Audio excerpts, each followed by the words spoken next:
àṣírí tí Kayọde Fayẹmi tú yìí burú gan-an ni o. Nígbà téèyàn bá fojú ro ohun táwọn olóṣèlú Nàìjíríà ń ṣe fáwọn ọmọ Nàìjíríà, tọ̀hún ó mọ̀ pé ìlọsíwájú Nàìjíríà kò sí lọ́wọ́ àwọn olóṣèlú yìí, nítorí kàkà kí wọ́n ṣorílẹ̀-èdè wọn lóore, aburú ni wọ́n máa ń mú bá wa.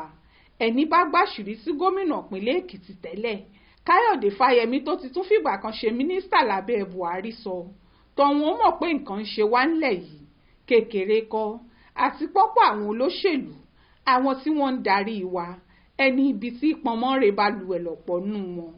Ibi ayẹyẹ kan wọ́n pe Fayẹmi sí lọ́sẹ̀ tó kọjá, ìgbà tí ó sọ̀rọ̀ ló bá táṣìírí ńlá. Ó ní 2022 ọdún táwọn ṣèwọ́de Occupy Nigeria nígbà tí Jonathan fi ń ṣèjọba, olóṣèlú làwọn fi kinní náà ṣe.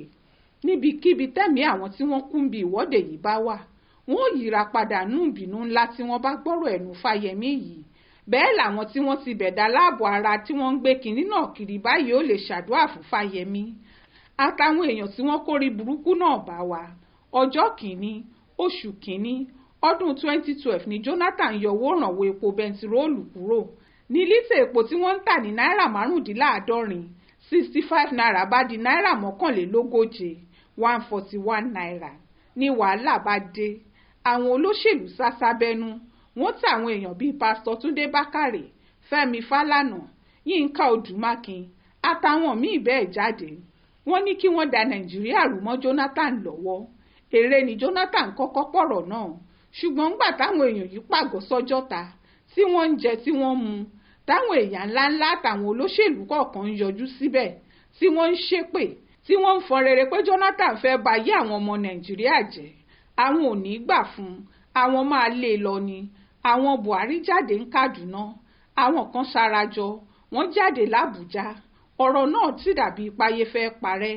Àfìgbà tí Jonathan dá kinní náà padà, tí wọ́n fi sọ́jà láwọn èèyàn, táwọn míì kú, táwọn míì farapa, nígbà náà ní kálukú tó lọ. Lónìí yìí, Túndé Bákàrè wà láyé, Muhammadu Buhari ò sì kú. Ọ̀pọ̀lọpọ̀ àwọn tí wọ́n jẹ́ káwọn olóṣèlú làwọn ń gbà náà sì ń fojú ara wọn rí.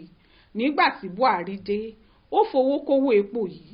Àwọn èèyàn náà ò lè jáde tàbí bínú sí Buhari tàbí láti ṣèwọ́de kankan o, nítorí àwọn tí wọ́n wà ń di ìwọ́de náà ni wọ́n wà ń jọba. Èyí tó sì burú ni tìjọba Tinubu yìí, níbi tí nǹkan ti bọ́ lọ́mọ Nàìjíríà lójijì, tí ó sì sẹ́ni tó lè fà wọ́n yọ nù nira. Àwọn ọmọ Nàìjíríà wà nú ìyà náà lọ́wọ́lọ́wọ́, kó tó wá di pé Fayẹmi táṣìírí tó tú. Bó tilẹ̀ jẹ́ pọ́pọ̀ aráàlú mọ̀ ńgbà náà páwọn olóṣèlú làwọn èèyàn ńlá yìí ni, pé ṣùgbọ́n ṣeéṣe káwọn fúnra wọn má mọ̀ pé wọ́n ń là wọn ni. Fayẹmi táṣìírí báyìí páwọn olóṣèlú làwọn wà ń di ọ̀rọ̀ náà, nítorí àwọn mọ̀ pé ohun tí Jonathan ṣe ń gbà náà ló dáa jùlọ. Ṣẹ́yìn náà rohun táwọn olóṣèlú ń ṣe fún wa. Tó bá ṣe pé wọ́n fi Jonathan sílẹ̀ pẹ̀lú ètò tó ṣe ń gbà náà, ó ṣeéṣe kọ́mọ Nàìjíríà ti bọ́nú ìyà tí Tinubu àtàwọn èèyàn tiẹ̀ ṣẹ̀ṣẹ̀ wá fi jẹ wá yìí. Èyí tó sì bà nínú jẹ́ ni pé àwọn tí wọ́n jáde ṣèwọ́de ìgbà náà, tí wọ́n da gbogbo òlúrú látòkè délẹ̀, àwọn náà wà láyé báyìí o, wọn ò lè jáde mọ́.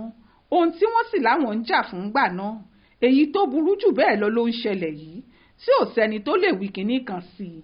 Láti fàyè àwọn èèyàn ta káìsì bí èyí táwọn olóṣèlú ṣe ń gbà náà burú, kì í ṣèwà aṣáájú rere. Àwọn ọ̀jálé onílé bọ tiwọn lẹ́yìn ní ṣe bẹ́ẹ̀. Àwọn aṣáájú tí ò ṣeé gbọ́kànlé ni wọ́n. Fáyẹmí fúnra ẹ̀ ti ṣe gómìnà, ó sì ṣe mínísítà, ṣùgbọ́n kí ni ìgbẹ̀yìn gbogbo ẹ̀? Ẹ̀ńtọ́lọ́run bá ń bá sọ̀rọ̀ ó mọ̀ pàṣán ni gbogbo ẹ̀, nítorí kò sẹ́nìkan tí ìlòlé ayé gbó. Bẹ́ẹ̀ nìkan bá lónìí, ẹlòmíì yóò lọ́la. Táwọn olóṣèlú bá wà ń pò lónìí, ẹ lè gbódòdó ọ̀rọ̀ lẹ́nu wọn. Ó dìgbà tágbára ò bá sí lọ́wọ́ wọn mọ́ ni wọn ó máa jàporó, tí wọn ò ní mọ́gbà tí wọn ó máa ka gbogbo aburú tí wọ́n ṣe. Àṣírí tí Fayẹmi tú yìí burú o, ó fìwà àwọn olóṣèlú ilẹ̀ yìí hàn. Àfi kí gbogbo ọmọ Nàìjíríà bọ lọ́rùn, kó gbà wá lọ́wọ́ àwọn ẹni ibi tí wọ́n pọ̀ nú àwọn olóṣèlú ilẹ̀ yìí, kí Nàìjíríà tiẹ̀ ní ìlọsíwájú kan. Ó ṣojú mi kò rò nìyẹn o, nínú ìwé ìròyìn Aláròyé tó jáde lọ́sẹ̀ yìí.